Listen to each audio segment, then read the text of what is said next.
In this bonus lesson, we're going to focus on substances that fall outside of the traditional categories that we've already learned about, but that are still increasingly relevant in real-world counseling.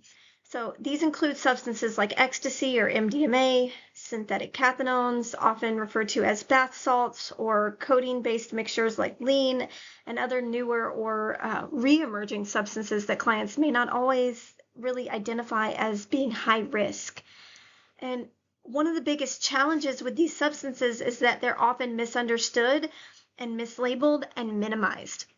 The clients may not think of them as serious drugs, especially if they're used in social settings, or if they're associated with the music or the nightlife culture, or maybe the client perceives them as less dangerous than opioids or methamphetamines.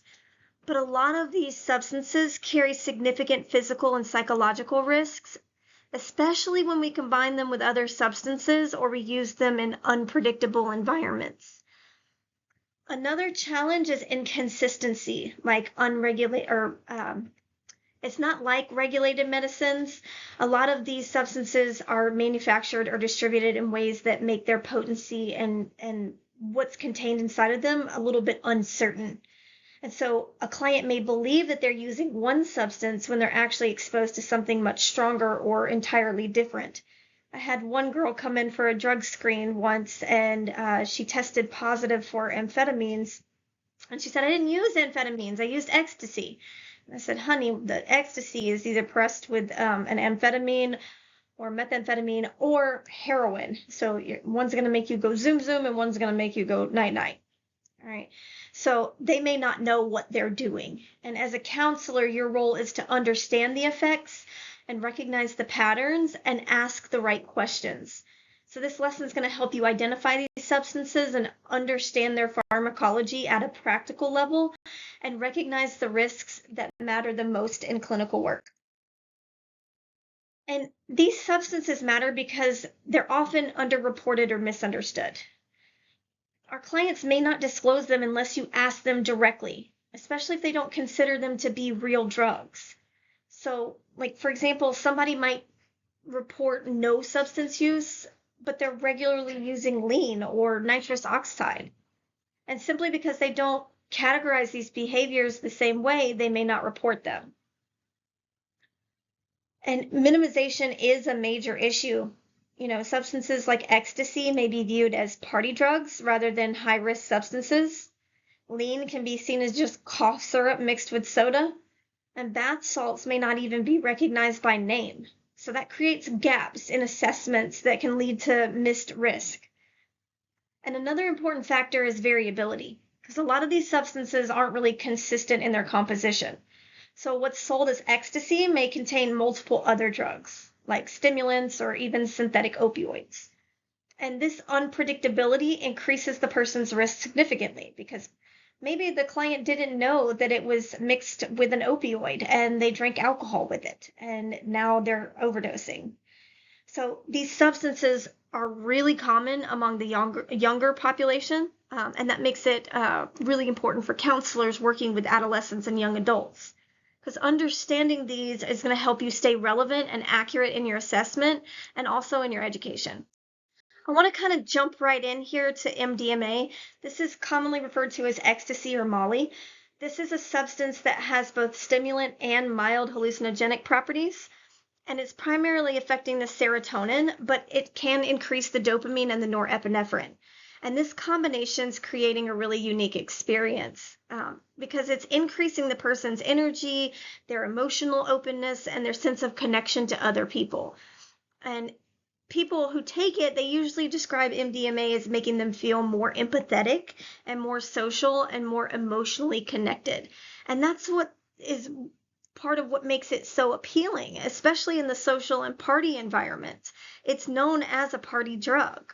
But this same effect can also reduce boundaries and increase the person's vulnerability.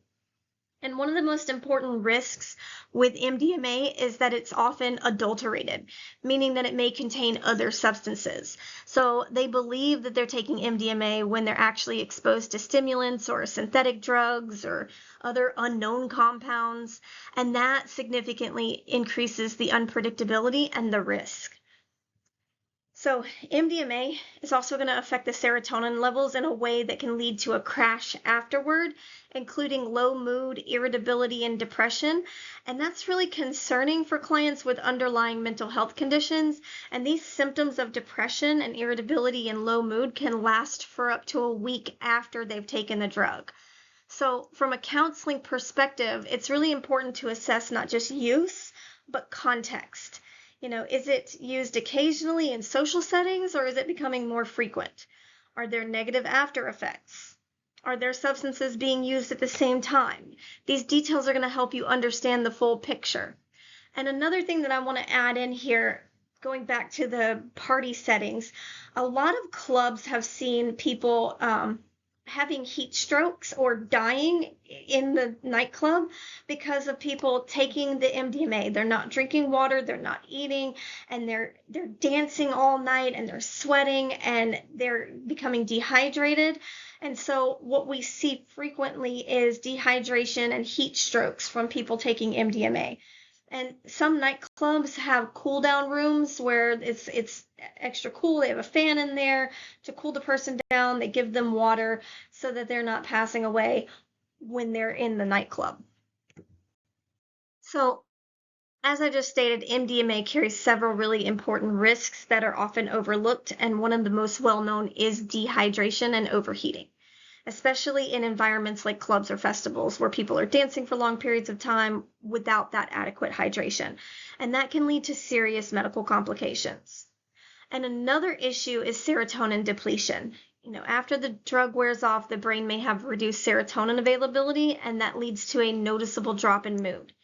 So clients feel depressed, they feel anxious, or they're emotionally flat for days or even a week after the use.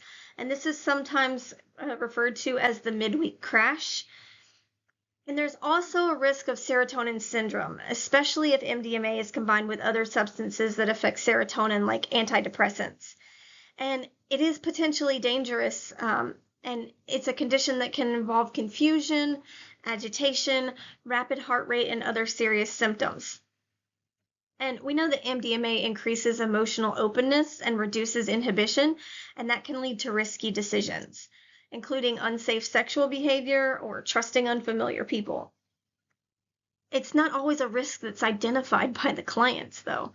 So as counselors, understanding these risks allows you to provide more complete education and assess for both the physical and the emotional consequences. Now let's move into synthetic cathinones. These are often referred to as bath salts. No, it's not the bath salts that we put into our bathtub. This is a group of powerful stimulant substances, often a combination of chemical compounds. And they're chemically related to compounds found in the cat plant, but they're much stronger and a lot more unpredictable. And these substances can produce really intense stimulation and agitation and behavioral changes. And the clients that use these substances may present with extreme anxiety, paranoia, agitation, or aggressive behavior. And in some cases, the presentation of this includes psychosis and hallucinations and severe confusion. And this makes them particularly concerning in both the clinical and the emergency settings. And one of the biggest challenges with the synthetic cathinones is unpredictability. The exact chemical composition might vary widely, and that's going to mean that the effects can differ from one use to another. So that increases the risk of severe reactions. So from a counseling standpoint, any report of bath salts or unknown stimulants should be taken very serious. This is not a mild substance, and the behavioral risk can be really significant. There's been reports of people tearing off their clothes, harming other people, almost invincible-like behavior, and maybe they have pulled off parts of their own body. And there was one report, and this hasn't been substantiated, but I remember the report back from Florida where the guy was like trying to eat that other guy's face off on the bridge. He was on bath salts, supposedly. Now let's jump into lean, aka purple Sprite or aka dirty drink. This is, or it's called syrup. It's a mixture that typically includes codeine, which is cough syrup, and then a promethazine, which is the anti-nausea medication. And it's often combined with soda or candy. And while it's presented as like a casual or recreational substance, it is pharmacologically a combination of a central nervous system depressant and an opioid. So codeine is an opioid, which means that it slows the breathing and it contributes to the overdose. Promethazine is a sedating antihistamine that enhances the depressant effects, and it also stops the nausea. And when these substances are combined, they significantly increase sedation and respiratory suppression, and our body has a natural ability to make ourselves vomit if we have too much of something. And so the promethazine is going to cease the vomiting and make the substance stay down in the system. And the clients often underestimate lean because it's associated with prescription medications and pop culture. But the risk is real, especially when it's used in larger amounts or it's combined with alcohol or other depressants. So as a counselor, it's important to assess for lean specifically. Clients may not report it as opioid use, even though it clearly falls into that category from a pharmacological standpoint. And there are several emerging substances that counselors should be aware of, even if they haven't encountered them in every case. Xylazine, this is sometimes called tranq or the zombie drug. We talked about this earlier. It's found mixed in with opioids, and it creates severe sedation that's not reversed by naloxone because it's not an opioid. Then there's kratom, which we discussed earlier, which can act on opioid receptors, and it's often minimized because it's sold openly at gas stations. And then we have phenibut, which is another substance that is sometimes sold online or in supplement form. It affects GABA systems and it leads to dependence and withdrawal. So the clients may use it for anxiety or sleep without realizing the risks. And then there's certain research chemicals out there. This is really just a broad term that's referring to synthetic substances designed to mimic the known drugs. So this includes synthetic stimulants, hallucinogens, or other types of compounds. And the biggest issue here is unpredictability. The user often doesn't know exactly what they're taking. And so this is just reinforcing a larger theme that the drug landscape is consistently changing.